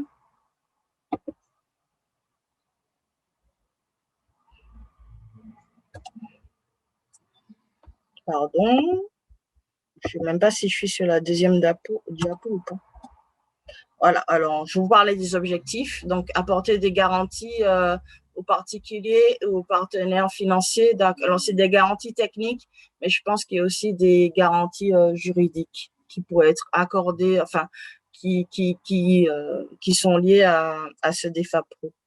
Il y a la partie de valorisation des professionnels respectueux des bonnes pratiques et de la réglementation, parce que une fois qu'on aura cette liste, faut pas se leurrer, beaucoup de personnes qui seront concernées, même s'ils sont pas dans une zone DFAP, ils vont faire en sorte d'interpeller ces professionnels qui sont en gros listés sur la liste du DFAP. Et puis, améliorer, harmoniser les pratiques en travaux d'assainissement et favoriser une adaptation au contexte local. Donc, c'est ce dont je vous parlais précédemment, où le but est quand même d'aller au cas par cas, et puis d'avoir un compromis avec vous, parce que de point de vue assurantiel, on sait que ça ne sera pas toujours possible, mais pas faire en sorte de tout détruire et tout refaire pour mettre du neuf. On essaie vraiment d'aller sur de la réhabilitation quand c'est possible. Donc, je pense qu'il y aura une discussion qu'il y aura à faire entre l'office, les SPANC, peut-être les assurances et puis surtout les professionnels. Donc, les moyens du DFAP Pro, c'est déjà son règlement. Son règlement, alors je vous invite à le télécharger, je vais vous donner les informations à la fin de la présentation. En gros, en annexe 3, vous avez déjà une feuille d'engagement au DFAP Pro. Donc, vous avez un DFAP Pro, le règlement, qu'il faudra télécharger et lire. Et ce règlement va vous imposer des respects et des informations particuliers, du respect à la réglementation en vigueur, du respect des exigences techniques et de contrôle des partenaires DFAP. Donc, tout ce qui est SPANC et puis SPAC, service public d'assainissement collectif par rapport au raccordement au service public. Ce règlement aussi met en place ce qu'on appelle un comité technique pour le suivi du DFAP Pro qui va comprendre les EPCI, les services d'assainissement non collectif, les services d'assainissement collectif et l'ODE. On aura des examens des dossiers, mais il y aura une validation aussi qui sera faite en dossier d'administration de l'Office de l'eau. Et puis, on aura une actualisation régulière du règlement et des zones prioritaires. Voilà, ça va dépendre de comment ça se passe. Donc, déjà, le DFAP Pro, le règlement lui-même, c'est ce qu'il définit. Ensuite, on a les annexes du DFAP Pro. Ces annexes, on va définir les travaux d'assainissement et les zones prioritaires. Vous allez voir sur le site, je vais vous indiquer, l'annexe 1, ce sera la cartographie, mais c'est une cartographie figée. Donc, ça ne va rien vous donner comme information. Il faudra plutôt aller sur la cartographie dynamique. Mais vous aurez une grosse idée de quelle zone peut être concernée par une aide dans le cadre du DFAP. On a le règlement DFAP en lui-même, comme parlait Loïc. Loïc Mangeot parlait du règlement. Et il faudra forcément l'avoir aussi. Donc, en gros, vous aurez deux éléments à avoir, le règlement DFAP Pro et le règlement DFAP, et puis avec les références. Parce que les annexes, majoritairement, vont vous permettre d'adhérer ou pas au DFAP Pro. Donc, les modalités d'adhésion, vous voyez, sont définies par l'annexe 2, une demande d'adhésion, information sur l'entreprise, téléchargeable sur le site. Annexe 4, attestation d'assurance. Alors, c'est une attestation à faire remplir par l'assurance, c'est pas à nous fournir. Pourquoi ? parce que cette attestation, on aura des retours. Vous me direz si vous avez des problématiques, parce que j'en ai beaucoup parlé aussi avec les chambres consulaires, mais cette attestation me certifie que vous avez la possibilité d'intervenir vraiment sur des chantiers d'assainissement. Parce que j'ai beaucoup de particuliers qui m'appellent pour me dire, enfin, ils sont dans des problèmes inconsidérables, donc c'est, si vous voulez, une sécurité. Sachant que je ne parle pas de rien, ce sont des éléments, si vous voulez, toutes ces annexes, où j'ai fait un long chemin de bibliographie et tout ça, donc ce sont des éléments qui sont demandés aussi dans le cadre des chartes dans l'Hexagone. Donc, c'est possible de les avoir. En annexe 5, vous avez les attestations de travaux déjà réalisés pour une durée d'adhésion. Donc, vous avez 3 ans pour les professionnels avec référence, si vous référencez donc cette annexe 5, ou sinon vous êtes débutant, c'est possible. Là, on aura 1 an d'adhésion, donc une demande d'1 an d'adhésion, et en fonction de vos retours, on verra si, du coup, on prolonge votre adhésion ou pas. Donc, l'annexe 5 n'est pas obligatoire, mais elle est fortement recommandée si, en gros, vous voulez 3 ans d'adhésion et si vous avez déjà des retours sur le chantier. Alors, les demandes d'adhésion, en gros, une fois que votre dossier est constitué, vous transmettez le dossier à l'Office de l'eau. Il y a une analyse qui est faite. Alors, on regroupe, je pense qu'on va définir une date limite qu'on va peut-être vous communiquer à tous, d'où l'intérêt de renseigner la CCM ou l'Office de l'eau sur vos adresses mail pour dire, on va accepter tous les dossiers jusqu'à temps parce qu'on va regrouper toutes les communautés d'agglo pour analyser les dossiers. Ensuite, on va transmettre les dossiers et puis surtout les professionnels qu'on aura retenus à notre conseil d'administration qui va voter, qui va délibérer pour dire OK, on admet que ces professionnels sont en fait des professionnels agréés pour mettre en place ou pour faire les travaux dans le cadre du DEFAP. Et ensuite, on aura une diffusion de cette liste au niveau de nos sites, les sites des autres communautés d'agglo. Et c'est seulement si ces professionnels sont sur cette liste qu'ils pourront intervenir dans le cadre du DEFAP. Le renouvellement d'adhésion, c'est à peu près la même chose. Il faut juste un renouvellement des pièces. Donc, on va analyser en fait en comité technique ces pièces-là et on va les resoumettre, on va les resoumettre au conseil d'administration, mais si vous voulez, ça sera un peu plus direct. Et il y a la radiation aussi, par contre. Donc là, on va identifier les entreprises qui n'ont pas respecté le DEFAP Pro. Si l'assurance décennale n'a pas été renouvelée, sachant que bien sûr, on va vous interpeller dessus, et puis c'est une absence de renouvellement. Donc, il y a un courrier de l'Office de l'eau qui va partir pour informer de tout ce qui n'a pas été fait. Et puis ensuite, si on a une absence de retour dans les 2 mois, on va procéder à la radiation de l'entreprise qui va être soumise au conseil d'administration de l'ODE pour délibération. Et ensuite, on va vous informer par courrier que vous êtes sorti de la liste des DEFAP Pro. Alors, comment se fait pourquoi on est si sûr de nous, en tout cas dans ce cadre, pour avoir participé et avoir mis en place les formations dans le cadre du SREP de la CTM, enfin avoir mis en place carrément le dispositif de la CTM SREP. Là, on a en fait des dispositifs de contrôle parce que déjà le SPANC, c'est obligatoire qu'il doit venir contrôler en fait le dispositif avant remblai, sachant que même si il y a des choses qui peuvent se faire entre-temps. Le SPAC, donc le contrôle de raccordement, ça doit être fait aussi parce qu'on doit avoir des pièces pour compléter le dossier pour avoir les financements. Pour les propriétaires, alors il y a une annexe 6 qui a été faite avec une notice pour comment remplir l'annexe 6, qui est le PV de réception des travaux obligatoires pour versement des subventions. Donc, c'est un suivi du chantier aussi par le particulier parce qu'il doit être aussi concerné.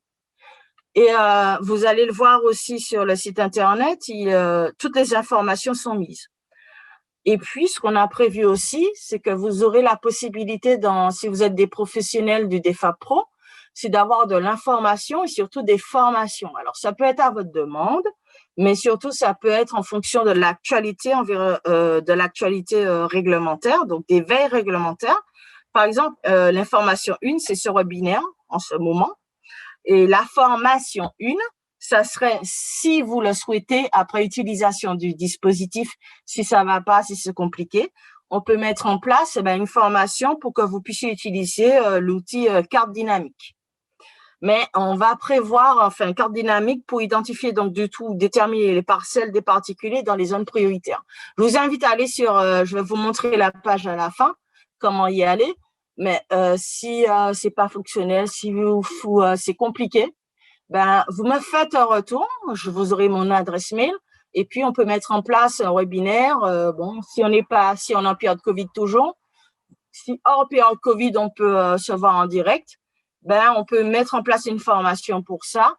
Et sinon, vous pouvez faire remonter vos demandes de formation et vous aurez le privilège d'avoir des formations de veille réglementaire, mais aussi de veille technique qu'on fera pour soit la réhabilitation et l'assainissement non collectif. Donc, je vous montre rapidement.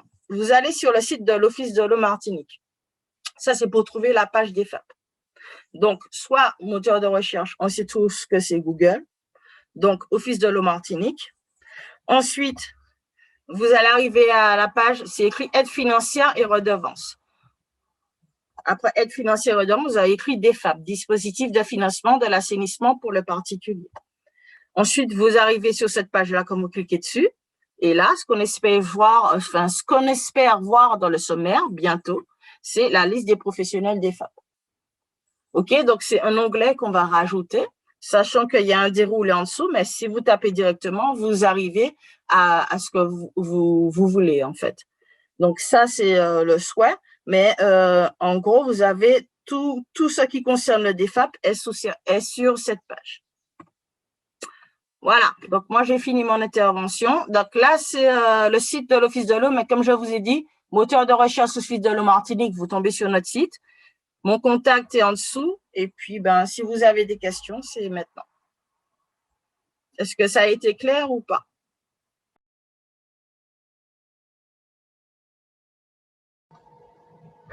Oui, c'est parfait. Alors,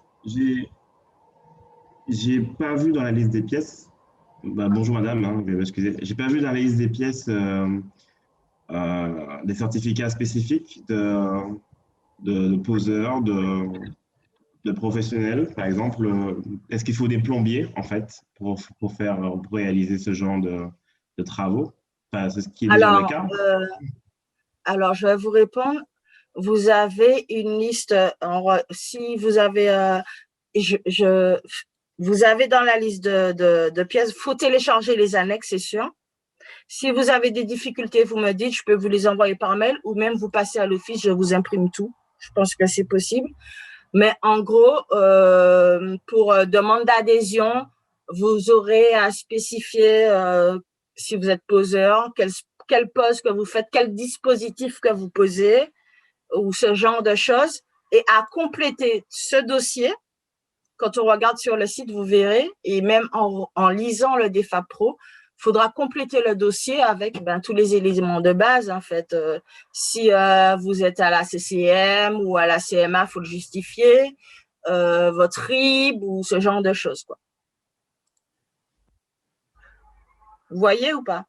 C'est bon ou pas comme réponse? Oui, c'est téléchargeable et accessible. Alors, voilà, où est-ce qu'on télécharge le dossier? J'ai pas compris. Alors, je reviens sur ce que j'ai montré, du coup. Est-ce que je peux revenir dessus? Vous allez sur le site de l'Office de l'eau Martinique.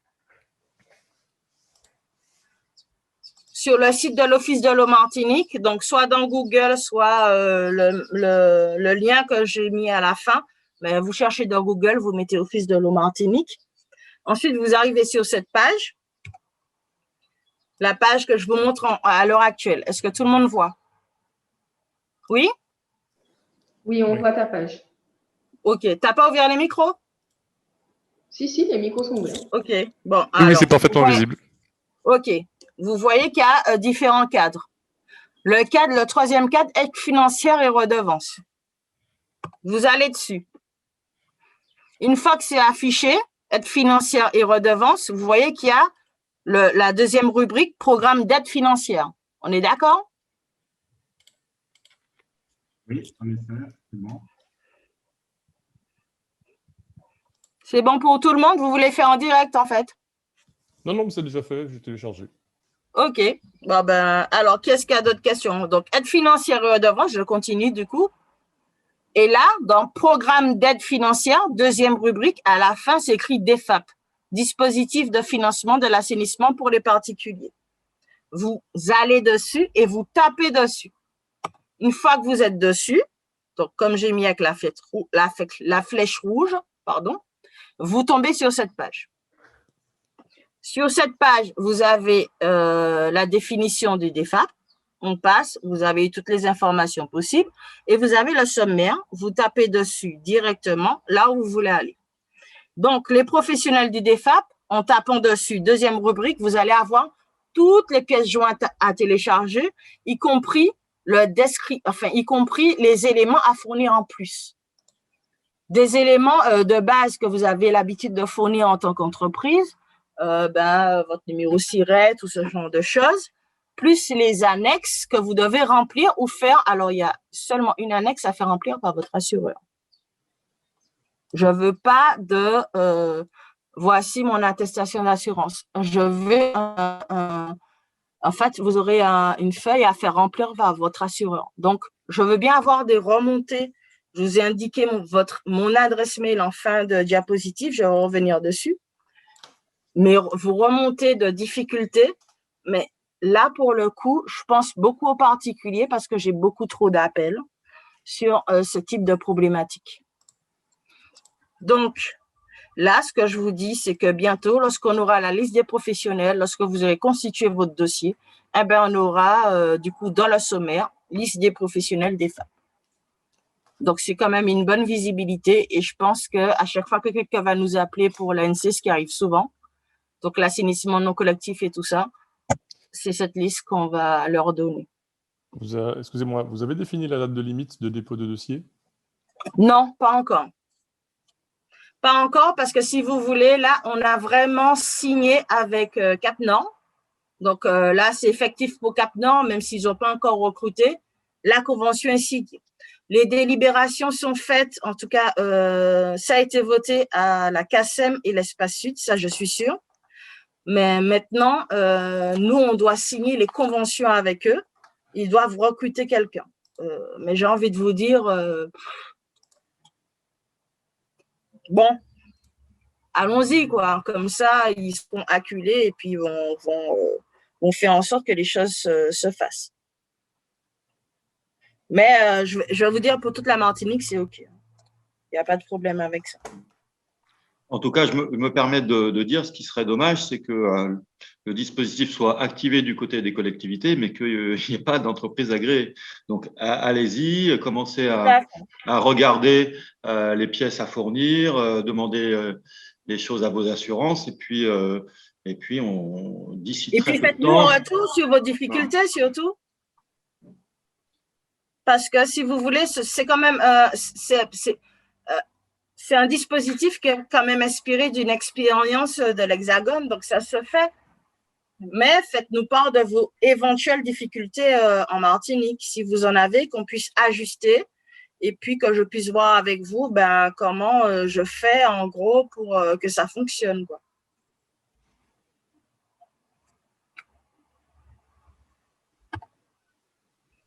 Donc là, vous avez mon contact. Sylvie. Alors c'est Boudre, mais c'est Boudré, mon nom, @omartinique.fr. Et puis vous avez le site de l'Office de l'eau, mais sur un moteur de recherche, vous tapez Office de l'eau Martinique et vous avez la page directement. D'autres questions?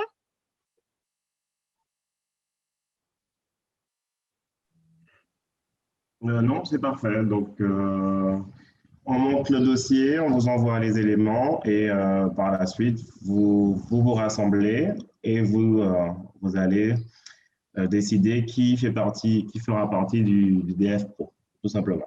Tout à fait. Vous aurez l'information si vous êtes partenaire et puis ensuite, il y aura une liste et tout. Mais si vous avez des difficultés pour remplir les pièces, vous ne comprenez pas ou quelque chose, vous n'hésitez pas, vous me dites.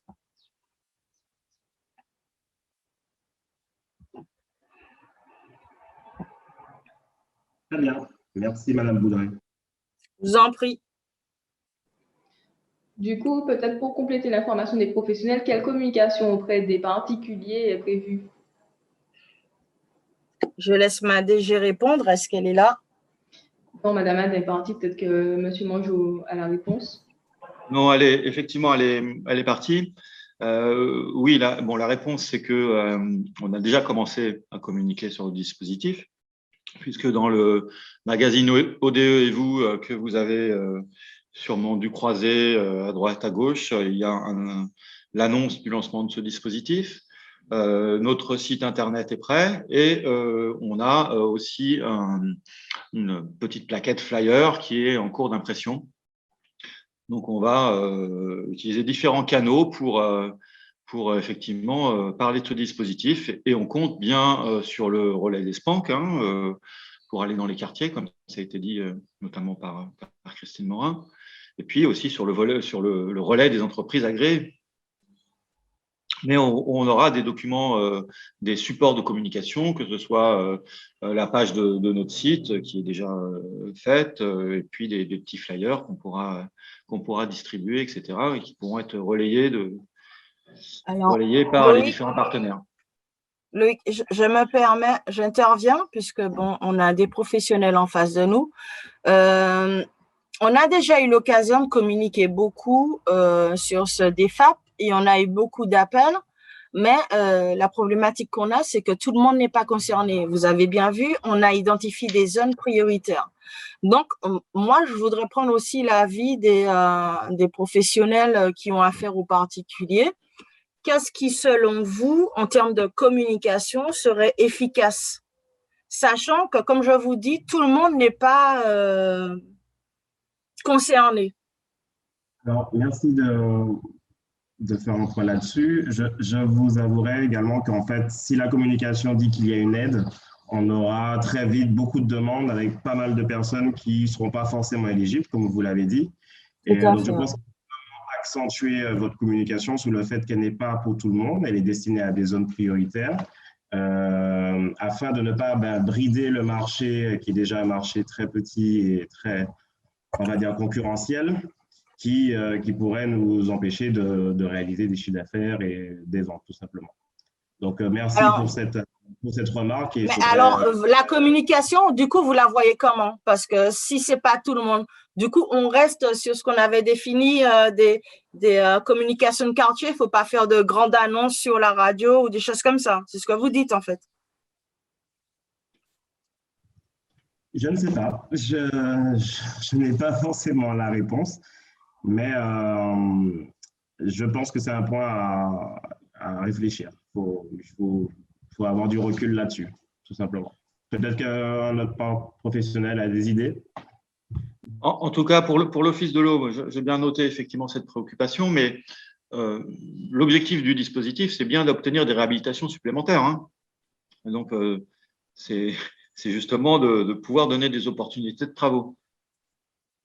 Alors, certes, ça ne sera pas la panacée, mais c'est un premier pas. Effectivement, on va essayer de renforcer la communication sur le fait que ça soit réservé à certains secteurs éligibles. Et comme ça a été dit, notamment par le SPANC de Cap-Nord, il y aura effectivement des communications directement dans les quartiers, donc ça va peut-être aider aussi. Ok, donc pas de grosse communication quand même, il faut faire attention. Je tiens à préciser pour les professionnels qui sont toujours là que les zones qui ont été définies concernent également, alors ce ne sera pas dans le cadre du DFAP, mais l'Office de l'eau a d'autres aides. en assainissement non collectif. Je pense que ma directrice et mon directeur adjoint en ont parlé. Donc, si vous êtes dans ces mêmes zones, que vous avez une microstation ou des choses comme ça, dans les mêmes zones prioritaires qui ont été définies, qui vous ont été présentées et dont vous pouvez faire un croisement avec les numéros de parcelles et tout ça. Si vous avez des microstations de plus de 20 équivalents habitants, en assainissement non collectif, puisque le collectif est pris en charge aussi par l'Office de l'eau sur d'autres lignes, vous pouvez leur dire de soumettre un dossier à l'Office de l'eau. Ce ne sera pas dans le cadre du DEFAP, mais on a des aides aussi Office de l'eau sur toutes les microstations, enfin tous les dispositifs de traitement d'assainissement non collectif au-dessus de 20 équivalents habitants. OK? Alors, Sylvie, par rapport à ce que tu disais, est-ce qu'une piste pour la communication, ce ne serait pas que la carte interactive soit accessible aux particuliers pour qu'ils voient tout de suite s'ils sont éligibles ou pas? C'est sur le site, justement. D'accord. Donc, alors, c'est sur le site de l'Office de l'eau. Je ne sais pas comment communiquer dessus aux particuliers. C'est pour ça que je voulais passer par les professionnels. Mais c'est sur le site des FAP de l'Office de l'eau, c'est accessible à tous. Après, c'est possible que tout le monde, comme me disait en fait mon collègue qui est le sigiste qui se charge de ça, pour l'instant, ce qu'on a, c'est on arrive sur une cartographie. Il donne une procédure sur la cartographie qui dit, bon, rentrez votre commune, votre numéro de section, votre numéro de parcelle. Ensuite, vous cliquez sur la loupe, enfin, ce genre de choses. Tout le monde ne peut pas être habitué. Donc, ce que je veux faire et développer, c'est qu'en allant sur le site de l'Office de l'eau, on ait un moteur de recherche où particuliers et professionnels, parce que franchement, quand on est sur le terrain, c'est soit par son portable, je ne sais pas s'ils ont des tablettes, mais rentre au moins sur le site de l'Office de l'eau, juste à rentrer commune, numéro de section, numéro de parcelle, et bang, ça donne l'information concernée ou pas concernée par le DEFAP. Et ça, on ne l'a pas encore développé, mais on est en cours de développement. Donc, une fois que ça sera fait, ça sera possible. Mais pour l'instant, tout le monde a accès sur le site de l'Office de l'eau à une carte dynamique où il peut quand même rentrer son numéro de parcelle et puis changer sa carte. Ça peut être aussi un attrait intéressant parce qu'on a une cartographie où on peut mettre, on voit niveau on a différentes possibilités de cartographie de la Martinique. Il donne les instructions pour rentrer sa commune, numéro de parcelle, qui est un peu plus compliqué parce qu'il faut à chaque fois suivre une loupe. Et puis, on arrive à savoir si on est sur le site ou pas. Donc, ce que je proposais justement dans le cadre du DEFAP Pro, c'est si les professionnels du DEFAP, mais une fois qu'ils seront enregistrés, si on a vraiment une liste de professionnels DEFAP Pro, je peux leur proposer une formation, en gros, pour faire en fait une formation sur l'utilisation de ces cartes dynamiques ou pas. C'est l'intérêt aussi des professionnels qui sont inscrits DEFAP, c'est qu'ils auront la possibilité d'avoir des formations et d'avoir de la veille réglementaire plus que ceux qui sont pas sur le site. Donc voilà, c'est ce que je propose. D'accord. Donc on a la question suivante. Est-ce que c'est possible d'avoir les présentations par email? Isabelle, ce que je te propose, c'est de fournir les présentations en PDF je sais pas, comment vous faites en général? Oui, tout à fait. Oui, en fait, donc déjà, comme indiqué, il y aura un replay. Le replay sera sur la page Facebook, donc à la fois CCI, à la fois Office de l'eau. Et puis ensuite, en général, nous, on crée une page, en fait, sur notre site pour que les documents soient téléchargeables. Donc, si cette solution-là convient à M. Duroy, à moins que vous vouliez forcément par email, et dans ce cas-là, je vous ferai un mail. J'essaie parce que moi, j'ai mes présentations, je collecte celle de Loïc. Loïc, tu es là? Oui, je suis là, oui, je la. Ok, celle de Loïc, je collecte la présentation de ma directrice. Je les mets en PDF et je t'envoie tout ça pour que tu puisses mettre sur ton site. Et puis, on va mettre aussi sur le site de l'Office, du coup. Oui, très bien. OK? Donc, il est presque 18h. On a été un petit peu long. Est-ce qu'il y a encore des questions?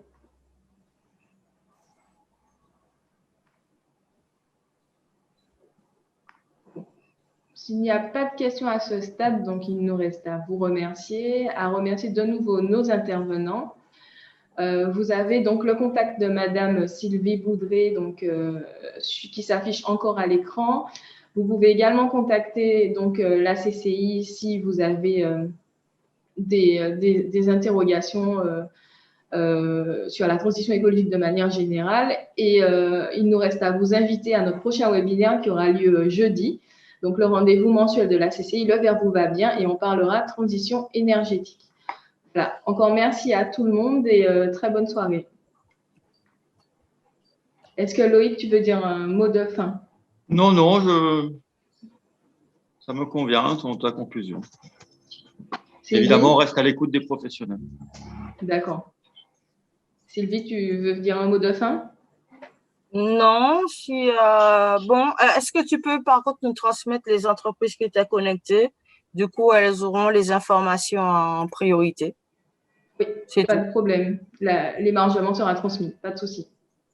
Super. Ben, merci beaucoup, Isabelle. Et puis, bonne soirée à tout le monde. Merci d'avoir assisté au webinaire. L'esprit gagnant. CCI Martinique.